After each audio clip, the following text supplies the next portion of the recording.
Welcome back to Everyday Fitness. My name's Matthew. I'm Liam. And this is going to be the FAD diet episode. Ready? Let's go.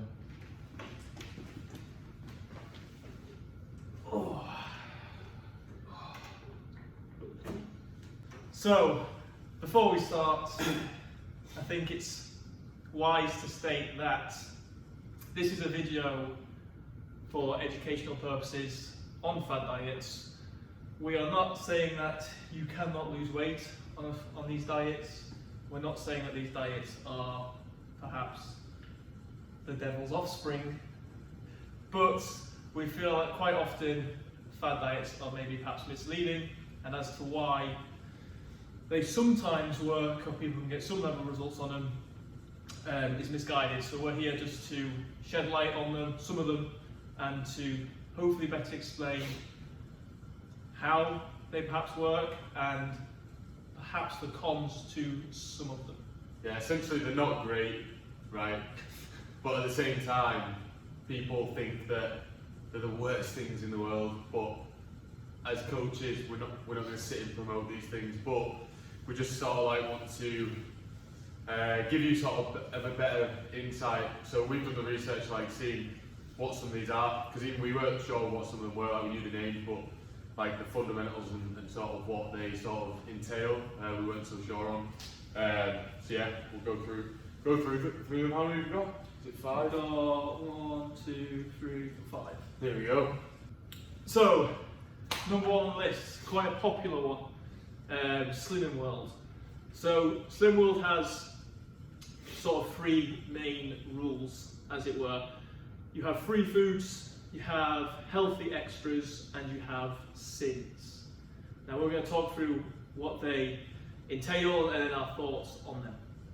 So free foods, essentially, as the name suggests, are foods that are free. Okay, so for your day in Slimming World, for your average day, these are the sort of foods that you can have a sort of higher volume of, due to them not containing any sins or anything. You're allowed to have more than usual. Okay, so these sort of foods include fish, lean meat, your fruit and vegetables, eggs, and then you've got potatoes and pasta. Okay, so all 6 of these, okay, are quite low in calorie, relatively, in comparison to other options. So obviously, like your higher fat meats, they're a lot lower. So that is sort of the reason that they're sort of promoting that as like a free food in effect, just because it is slightly lower in calorie. But at the same time, we have to be cautious of the fact that they're not 0 calorie. Okay, so whilst, for example, potatoes are relatively low calorie and quite high volume, at the same time, you can't just eat an unlimited amount of potatoes and expect fat loss or weight loss to be prominent. Okay, you can't just sit and eat a kilo of potatoes and be like, oh, I don't know why my weight's not shifting, because I ate all these free foods. I limited the other variables in the diet, which are like your sins and things like that, and still expect results. Yeah, so I think the labelling of foods is one of the. You right? The labelling of foods is probably one of the main issues that I think I have and we have of Slimming World. So the next one, healthy extras. So again, just terming it as healthy from the off-go, people will assume, like the word free foods, that these foods can be eaten in, should we say, higher amounts perhaps, and they're not really going to have an impact on at all. Yeah, on stopping you from losing weight or losing fat, for example, which isn't the case. You can overeat with these foods and then, as Liam said, not actually lose weight, lose fat. So healthy extras, stuff like milk, cheese, tend to be quite high in calories. Wholemeal bread, cereals tend to be quite high in calories. Nuts and seeds tend to be quite high in calories, nuts at least. So again, as I just stated there, just because they're labelling them as healthy, sure, then the nutrient content of some of those foods might be good, and we need nutrients, but in terms of calories, they might be quite calorie dense, and when we look at weight loss, fat loss, we know we have to be put into a calorie deficit. If you didn't know that already, go and look at our previous video of fat loss fundamentals. Yeah. But yeah, so just because it's termed something doesn't necessarily mean it does what it says. Yeah, the healthy extras as well. You'll notice that even though they are defined as a healthy extra, so these things individually, in proportion to a balanced diet or whatever that may be for you, you can fit these in your diet, but going over the top and being like, oh, I can have a pint of milk today, that's probably going over your limit. Okay, so you can have things in sort of what they say in moderation. Yeah, so really sort of cliche, but it's true. Like all of these, we need to like work within your macronutrients as opposed to going what kind of is a healthy extra. It is like Matthew said, it's just labeling foods, and nobody wants to do that. So like for example, nuts. Were nuts in that list? Yeah. Yeah. So if you're low in fat for a day, and you're thinking like, what can I do to get my fats in today? And you're tracking, you're not on this Slimming World diet, you're on just a sort of a balanced nutrition, and sort of maybe you're actively tracking, or on MyFitnessPal, or even if you're intuitively eating, so you're not even tracking, but you know you're low in fat, you might have 15-20 grams of nuts because you know that maybe contains 10 grams of fat that you need for that day. So it's trying to just veer away from that as opposed to going, what's a healthy extra? Because you're then going to start forgetting about what fats are, what carbs are, what proteins are, because you're seeing it as something else, effectively. And then lastly we have sins, which again is labelling something as bad, which as we just spoke about is not the ideal scenario. A lot of people have poor relationships with food, and reasons like this are why. So in sins you have stuff like biscuits, sweets, alcohol. So you may be allowed, like one sin is like a piece of chocolate or a glass of wine. Now we know obviously that these are probably not very nutritious foods. Does that mean they are bad? No. Does that mean we have to be careful how much we're having of them? Probably yes. Does that mean we should call them a sin? No. Because now immediately you're thinking, sugar, I can't have that. That wasn't actually meant to mean sugar itself, but that worked out quite well. Yeah. But yeah, you're immediately thinking, I can't have this, otherwise I'm not going to lose fat. And having that mindset is just, long term, that's just not going to be beneficial whatsoever. Yeah, so as a whole, so we've kind of covered Slimming World now. We're only going through like the basics, otherwise we'll be here all day, mate, because I could slate this for another couple of hours. But something else that we noticed when doing the research for this was they've even got a scheme for like, I think it's 11 to 15-year-olds, right? So for juniors to sort of be involved in this process as well. Imagine, right, being 11 years old and tracking food as sins. Imagine turning down a penguin because it's two sins, as opposed to just leading sort of like, if you're that age, you should be eating probably what your parents give you anyway, unless you really are independent at that age. But I think labelling foods as a whole is bad already, but trying to drill that into like the youth, like growing as well, is for me really quite appalling, to be honest. I mean, yeah, on the website it just says special program for 11 to 15-year-olds, so whether they change it slightly for them, we don't know. But we can only assume it's a very similar idea. So if they're labelling foods at that age, like Liam said, it ain't brilliant. No. So that's Slimming World done. Obviously, you can sort of view it as you want. For me and Matthew, I know that obviously we're not going to promote that sort of thing, but it's just trying to get sort of like it out as like an educational purpose for most. One thing I would say as a positive to Slimming World, because we will give all of these things pros and cons. A positive, because I've coached people that have done Slimming World in the past. A positive of it is that it has a good community. So obviously you're doing it with a lot of people who also want to lose weight or drop body fat, which is a positive. Big communities will help, which is great. It's just we probably disagree with the way they go about it. I also must add, I've just remembered, one of my current clients is still on Slimming World. And she's doing well, so obviously her training helps with that as well, but she still makes progress week on week, but she manages it in a better way, so I help her still with the nutrition, just make sure it's still on track, and in regards to the sort of philosophy behind Slimming World as a whole. She does it slightly different. But yeah, I thought I'd just mention that before we're on the topic of our clients as well. But I think that's important to know as well. Obviously, we might not agree with some of these things, but if someone was to come to us already on them, we would never say ditch it completely. Yeah. Let's start this way, because that's not going to help either. It's more of a case of working with it, and then maybe slowly try and transition away from it. Yeah. So next on the list is Herbalife, which again is quite a well-known one. So Herbalife is basically a meal replacement through shakes.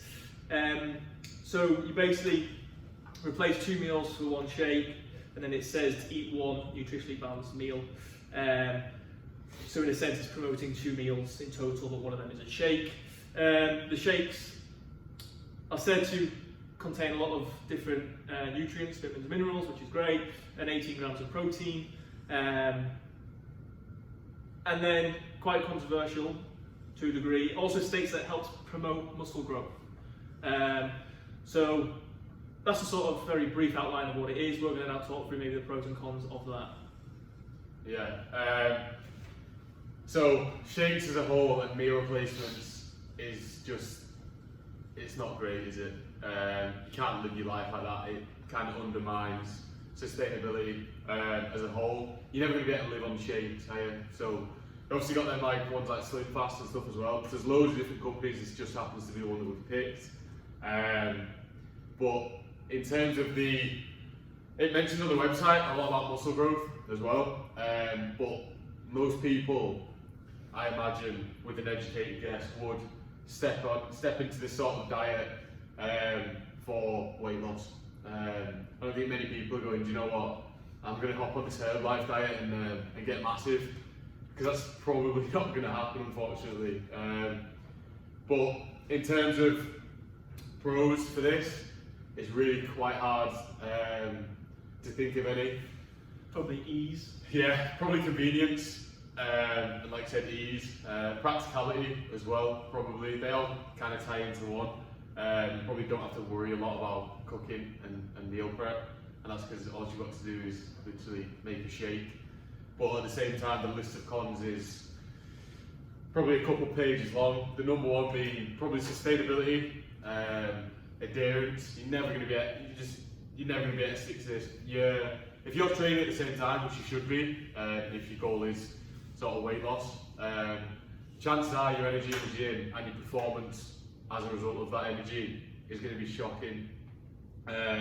Recovery will suffer as well, and I imagine your cravings will go through the roof. And that, again, just that circle comes back around to then sustainability. You're never going to be able to stick to it just because you're going to be like, oh, that bread over there looks nice, because you're not allowed a slice of bread, mate.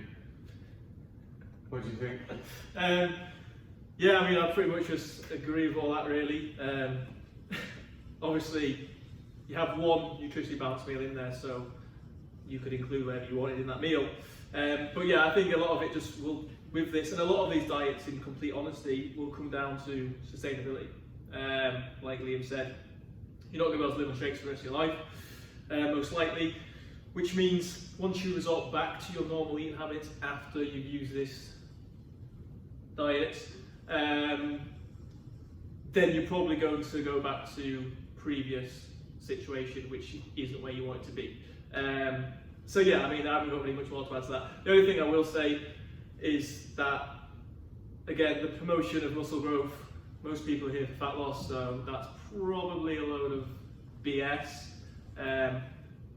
Yeah. That stands for bullshit, by the way. But yeah. Yeah, I think that's pretty much it. Again, another sort of con is that if all of these diets are calorie restricted, right? Because it's sort of like just an even worse sort of deficit that they're trying to put you in, basically. And as a result of this, like Matthew said, when you're transitioning out, because nobody's drinking these shakes for the rest of their life, I'll tell you now, when you transition out of that, not only will you begin, most people, I would say, will put that weight back on as soon as they start eating normally again, but your calories that you used to eat before then and that you eat now after being on the shakes, your maintenance will probably be lower. which is also not going to help either. So you'll just end up probably putting on a little bit more weight as well, and then you'll be shocked. You're like, oh, I'll have to get back on the shakes again. You'll maybe lose a few pounds, and it'll just be a vicious circle that continues. So just don't do it, is what I'd say. Just one more quick point on that, Liam, just remind me.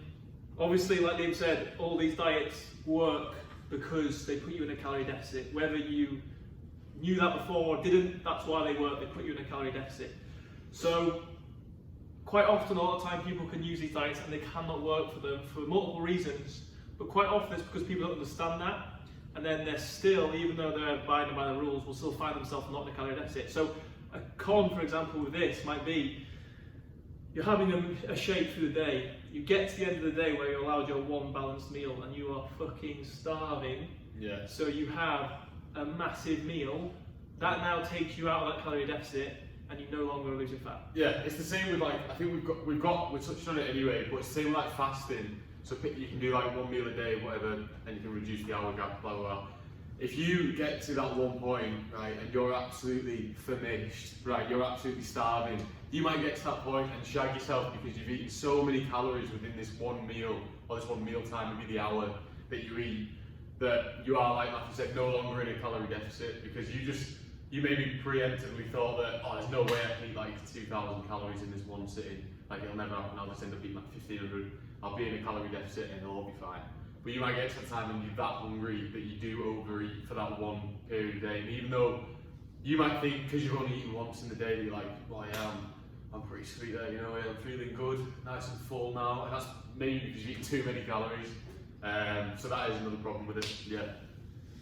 Sweet. Getting roasted.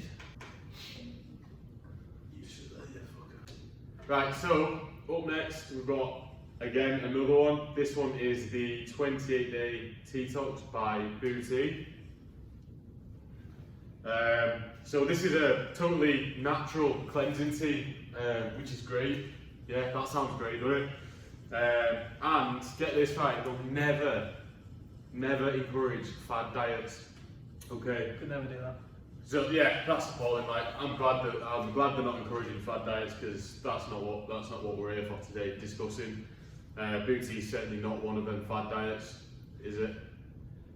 Yeah, it is. Right. So for this one, basically it's you still remaining in sort of a deficit. Of course, all these diets will be, but this one is slightly different. Okay, so you'll still be eating like regular meals. However, with this one, it'll be a detox drink as well. Okay, to sort of cleanse. Okay, so the liver and kidneys are all free, and it's really gonna, really gonna help your body, and weight loss is gonna be sort of through the roof. Okay, isn't it?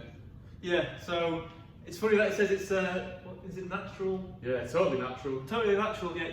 Your body has a natural way of detoxifying itself anyway, which is the liver and kidneys, which then means that this tea becomes pointless. Unnatural. Yeah, so our bodies, right, our liver and kidneys have a job to basically cleanse us, right, effectively. Not of our spirits. Not of our demons. Right, okay? So, gets rid of all the toxins, okay, everything that we don't need, but this tea, okay, so that's naturally, so my liver and my kidneys, yeah, they do that naturally. But this tea is also natural, but we're putting this into our bodies to encourage natural cleansing. Like, I don't know, I'm lost. I'm lost, mate. I'm lost. So, so the pros of this are... Yeah, there's Wait, so that was fine. There's loads to be up there. There's loads. loads. Can't remember. Wait, have you got the pros down? Oh, yeah, I've got them. There ain't any pros. I mean, one pro might be that you enjoy the flavour of the drink. Yeah, but just buy fruit tea. Literally, just go to Asda and buy some fruit tea or herbal tea, man. The cons, it's quite expensive, I think. Yeah, how much was it? That was Herbalife, only the one I was thinking. Yeah. It is quite, for what it is, because it does nothing. I think it's like £30 roughly for the product. It's quite expensive and it does nothing. Yeah, genuinely. So don't buy it. That's enough. And all those people, celebrities, see them on Instagram that promote it, they're getting paid to promote it. They're not drinking that, you realise that? They're having a bottle of Coke Zero after, mate. They're not drinking Herbalife, Booty rather. They're all the same. They're all the same shite. La la la la. Next, this is the 4th of 5 that we've got today, and arguably, well, I'm not going to say it's the worst one because they're all bad, but this is genuinely horrific. This is the Cambridge diet. All right. So really easy. There's just 3 simple instructions for this one. Okay, so it's a meal replacement, and the difference with this one is it's not just one of your meals being replaced. Your whole day's been replaced. So if you're sticking to this, you're never eating a real meal again, right? So that's great. You have like a choice, okay? So we had a look at the website, and there's a few different choices. You can have like spaghetti bolognese, macaroni cheese, stuff like this, chili con carne, I think there's an option. But this food is rehydrated sachets of food, okay? So you add water to it, and genuinely, they look horrific. Like I'm not saying that they should look nice because they've come out of sachet. I'm not really that surprised that they look horrific, but genuinely. And you get the choice of three or 4 items. So you get 2 main meals. So like if you want to choose that really nice spaghetti bolognese, and that spaghetti bolognese, for the record, isn't spaghetti bolognese, it's spaghetti bolognese flavoured pasta. So it's just pasta with a little scent of spaghetti bolognese. And so you get 2 like meals, and one of them is a snack and one of them is a dessert, and that's got to last you all day. Now the calories, okay, hopefully by now from like the previous couple of videos, if you didn't know anyway, hopefully you've started to grasp a little bit more on like what calories mean, and not only their importance but what sort of numbers you may need to hit so you can understand how astronomically wild this calorie number is. So for the day, it's 400 calories that you should be consuming. That's ridiculous. For an average, I don't really like to work on averages personally, but for an average male, it's 2,500 calories for an average male. Okay, and an average woman is 2,000. So even if you're a below average female, okay, sedentary, maybe your intake maintenance is maybe 1,600, 1,700, depending on obviously your weight and stuff. This is still like a quarter of them calories. That's ridiculous. 400 calories is nothing. It's absolutely nothing. So you've also got to understand, when you've seen that figure, you're like, well, that's wild. If they're promoting weight loss, which they are, because there's not fat loss right there, because if you're eating 400 calories, how much of that do you think you're getting through protein? Do you know what I mean? Probably, maybe max like 20 grams of protein, 25 grams as a proportion of calories. But that really is not ideal, is it? No. Yeah, Liam's spoke about how drastic those calories are. So, I mean, the con for this again could be massive because, quite frankly, like you said there, the macro and micronutrient density of this diet is probably going to be pretty shocking. I do think they say they include nutrients in the packet of sachets. Can't be much though. If they didn't, I think death would be close. Yeah. But no, 400 calories a day is shocking. I do believe though, in as much fairness as I can give the Cambridge diet, I do believe as the steps go on, those sachets drop, and then you start introducing actual meals. Yeah. I do believe, but when you do start on that lower calories, which is just shocking in itself. Yeah, nobody in the world should be starting on calories. Okay, if you're literally 3'2", 6 years old, and you live a sedentary lifestyle, you should be still eating more than 400 calories. All right, you shouldn't. Even if you're to transition out over time, we don't know what that period is. Maybe it's 2, 3, 4 weeks. Maybe it's longer. But yeah, starting on calories is just—it's not good for anything. Obviously, we could name everything that's detrimental for like your training, your sleep and stuff, but you already know all that because it's common sense. But for me, that's the worst one so far. I think just because how drastic the calories are. Like calorie deficiency. I think, it's really cool. Like I said, a whole host of cons comes with that. Liam was touched on there, and we could be here all day to talk about that. So I think just understand that calories that low is literally dangerous. Yeah. That's, I think, is the end. As much as like, not that this is a joke, as much as this is trying to be entertaining as well, you need to understand that that really is quite dangerous. And for everyday functioning, you'll begin to not function. Your body will begin to shut down. because it is deprived of nutrients. Don't care what they're putting on the back of them packets, right? You are still being deprived heavily of nutrients, micros, macros, okay, vitamins and minerals as well. The only reason they do that is to get a very, very, very big and fast drop off in weight immediately, which might sound great. If your goal is fat loss, then it's not great. If your goal is health, then it's not great. But just understand, that's the only reason they're doing it, is because they want to get a big drop off in weight, so you're like, this is awesome, let me continue with this plan. I've lost 16 pounds in 2 weeks, man. This is good, man. So, yeah, just common sense, don't fall for that shit. Yeah. Lastly is one of my favourites, because of the name of it, not because of how good it is, because of the name of it, How good it is the snake diet.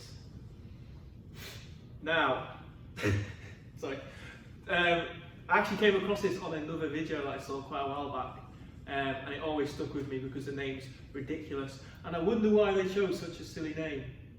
Well, it's because I had a look at this as well, and I was quite interested. It's because a snake, like a big fucking snake, big No, body. very similar to humans. Yeah, really similar nutrition and stuff like that, similar activity level. They eat once a day, okay, and they have one basically big meal to get their sort of food intake in. Just do that, so they eat like a fucking pig or something. You've seen these videos of like anacondas and pythons just swallowing like whole animals, so that's kind of what it leads on, because basically this is like one meal a day, but putting it all into sort of like maybe like a half hour, 45 sort of time span. I also believe you probably chose that name because it's ridiculous and grabs people's attention. Probably. But yeah, so it is basically one big meal and then you don't eat for another 22 hours. So it is basically fasting. There's different ways you can fast, and this is just one way that someone's decided to term. So yeah, in all honesty, the only reason we put this in is because we thought it was a bit funny. Yeah, genuinely. Fasting we can do in another video because there is a lot to talk about it. All I would say on this, in my personal opinion, fasting from a lot of people will get great hype about fat loss. Fasting from a lot of other people might get slated a little bit. All I will say is this: fasting can suit people's lifestyles. It is not a magical pill when it comes to fat loss. There's pros and cons of it, which, like I say, we can get into in another video. But in all honesty, it's going to come down to if it suits your lifestyle. Personally, for me, especially in an extreme one like this, where you eat for 22 hours, for most people, I feel like it's probably not going to be ideal. Especially if your goal is fat loss. I think there's definitely, without a doubt, better ways to go about it. But yeah, it's going to come down to you, your preference, and whether you would like to eat like a snake. Yeah, so yeah, again, really similar to one sort of fasting sort of route that you can go down, and that's the OMAD diet, which is just one meal a day. And effectively that is the same sort of principle. You eat within a sort of a 1 to 2 hour time frame, and then you don't eat again until that same time the next day. Now, the one advantage with fasting, Matthew said, we're going to touch on fasting and deep dive that, because there's a lot to talk about pros and cons in another video. But fasting, I would sort of tend to just use for like pushing meals back essentially, but this is genuinely like the extreme version. So obviously fasting is on a scale. I mean, you can fast for 4 hours, I mean, you can fast for 22 hours. It's a long time difference. And for this one, if you're already in a caloric deficit as well, say you're on like 2,000 calories, right? If you've not eaten for 22 hours and you've trained within this period as well, and maybe been at work, even if you've not, probability is you're going to be starving when it comes to this time. And the probability that thus following that is your calories and your intake in this period might exceed your actual deficit, and more often than not it will. No matter how much you go, nah, man, I swear down, I can't sit and eat 2,000 calories in one meal. Like, trust me, it's easily done, especially if you gave this a go. Because you're probably thinking that because if you had your dinner at like 12 o'clock, right, midday, lunch, whatever, and then had your tea at like 7, that's quite a long time still, 7 hours, and you might be able to put away like 1 to 1,500 calories in that time period, and like, bloody hell, they're all starving there. Imagine like 3 times long waiting, 3 times longer. Just it's not something that you want to do, and you're not going to stick to. Just again, because we like to be fair. One pro to this is that the one big meal a day does have to be high in protein, which, as we know, protein, all macros, maybe not carbs, you could argue, but all macros are essential to some degree. But protein is obviously up there. So protein and fats is what it consists of. So in terms of getting the essential macros in, then it does do that. So yeah, we like to be fair. Yeah, but it's still shit. So that's as fair as it gets. So 5 diets. Yeah, should we try rank them? I'm going to try rank them. Okay. Oh man. From this was unexpected. Yeah. I'm panicking. Yeah, I've just thought this on the spot. From best being bit of fun. Most effective or funny. Most effective, okay? So ones that if we had to pick, that I'd go for. And I'm going to start from the bottom because I find it's going to be easier to name the worst ones and then just end up with the most effective, because I can't look at one and go, do you know what, actually, I've just said all that, but that's a belter actually. So for me, the one at the bottom has to be that Cambridge diet, because 400 calories is truly horrific. And if you can stick to that for 2 days, then honestly, you've got the utmost respect from me. What's your one? See, I'm debating between Cambridge diet because of how ridiculously harsh it is, but then booty because it is just absolute bullshit. I mean, the Cambridge diet will get you weight loss, but it might also bring serious illness. Depends how much of a priority. joking. But booty is complete bullshit. Yeah, it's genuinely like. I'm going to say booty. Right. Okay. Well, then mine would be Cambridge. Second. Right. So my booty is 4. So we need 3rd. I'm going to say Herbalife, personally. Herbalife. So what else have we got? Herbalife, Cinnamon World. Actually, hang on. I'm going to go for the. Let me rein that one back in. I'll go for the snake diet. For me, 1 meal a day is, even though you are getting the essential macronutrients in, the probability of you getting your micros in as well is really quite small, because when you're starving, who's sitting there going, do you know what, I'm going to nail this broccoli tonight, I'm absolutely going to nail it. You're going to reach and get what's most convenient at that time, because you've already waited 22 hours. And I feel like in the long run, it's not sustainable, and whilst it might bring weight loss, again, similarly to the Cambridge diet, that's probably going to come with some severe health risks as well down the line. So that's why it's my number 3.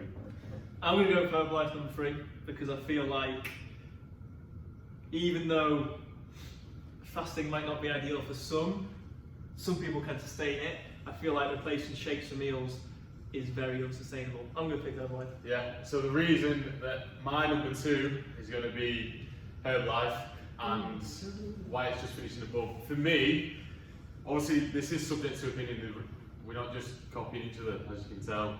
For me, on Herbalife you have meals and shakes, okay? So you do replace some meals with shakes, but I feel like some people can, the advantage with this one is convenience, and people running busy lifestyles won't really care too much to be like, oh, I didn't get 3 full nutritious meals. Whilst you should, let me just disclaim that, I feel like some people will be like, oh, I'm more than happy just having a shake as one of my meals, because essentially it's just a protein shake, essentially just probably not as good, but I feel like some people will be able to sustain that, in my opinion.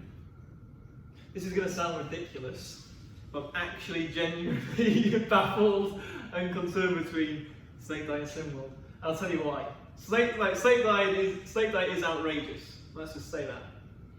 And I would not suggest any of these diets to anyone, in all honesty. But what irritates me about Cinnamon World is how it labels foods. Yeah. And I think that is a massive issue for a lot of people. Yeah.